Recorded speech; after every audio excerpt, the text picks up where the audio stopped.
2024। जी हाँ साथियों, होमगार्ड की नई भर्ती की सूचना आई है साथियों। नई भर्ती, ये जो पुरानी वाली भर्ती है जो पेंडिंग चल रही है ना, उसकी बात नहीं है। अब ये नई भर्ती की एकदम नए सिरे से भर्ती होने वाली है, उसकी सूचना आई है जो मैं आपको अच्छी प्रकार से समझाऊंगा। दोनों ही इसमें आवेदन कर सकते हैं, कोई दिक्कत नहीं है। और इससे संबंधित आपको किसी भी प्रकार की कोई डाउट देखते हैं, आवेदन कमिंग सून है। हाँ, सबसे पहले मैं यही डाउट क्लियर करूंगा, जो भी भाई बहन ये सोचे कि सब फॉर्म चालू होगा कि नई भर्ती में ले पोथी पानार पूछ जाओ मित्र ले भाई फार्म भर दे, पदवी लिखे रहेंगे, एज क्या रहेगी, योग्यता क्या रहेगी, वेतन क्या रहेगा, चयन कैसे होगा, फिजिकल वगैरह क्या रहेगा, सारी की सारी जानकारी नोटिफिकेशन में रहती है। जो नोटिफिकेशन अभी नहीं आया है और अभी आएगा भी नहीं, बल्कि आदेश पर सरकार से मार्गदर्शन मांगा है। शीघ्र ही होमगार्ड की नई भर्ती होगी, यह जानकारी डीआईजी यूआर भामू जी हैं। इन्होंने शुक्रवार को अजमेर होमगार्ड कार्यालय के निरीक्षण के दौरान की, यानी कि ये गए हैं अजमेर होमगार्ड कार्यालय में, वहां पर निरीक्षण किया है, तब जाकर इन्होंने ये चर्चा की है कि भाई होमगार्ड के जवानों की नई भर्ती जल्द आने वाली है। अच्छा जी, उन्होंने कहा कि अजमेर में होमगार्ड का नया कार्यालय भी बनेगा, और जो डीआईजी साहब हैं उन्होंने ये भी कहा है कि अजमेर में होमगार्ड का नया कार्यालय भी बनाया जाएगा।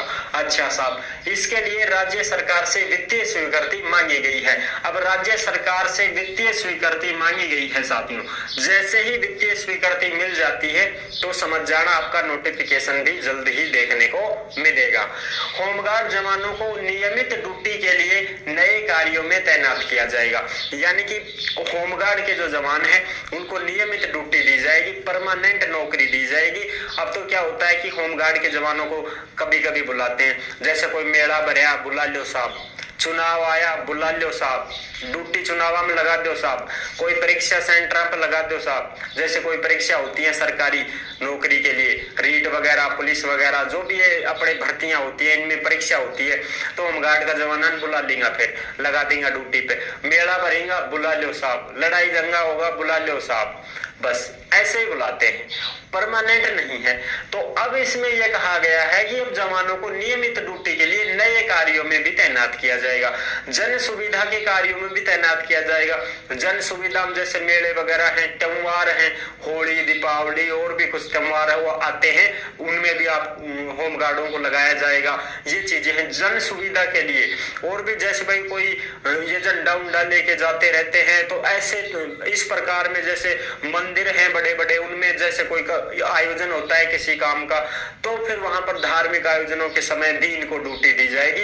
ये कह सकते हैं कि अब लगभग इनको परमानेंट सी की ही ड्यूटी मिलेगी।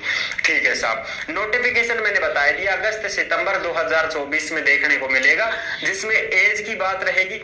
अब देखो एज तो लगभग 18 से 28 के लगभग जनरल की तो है, ठीक है, और भी भाई बाकी के जो है SC ST OBC उनको छूट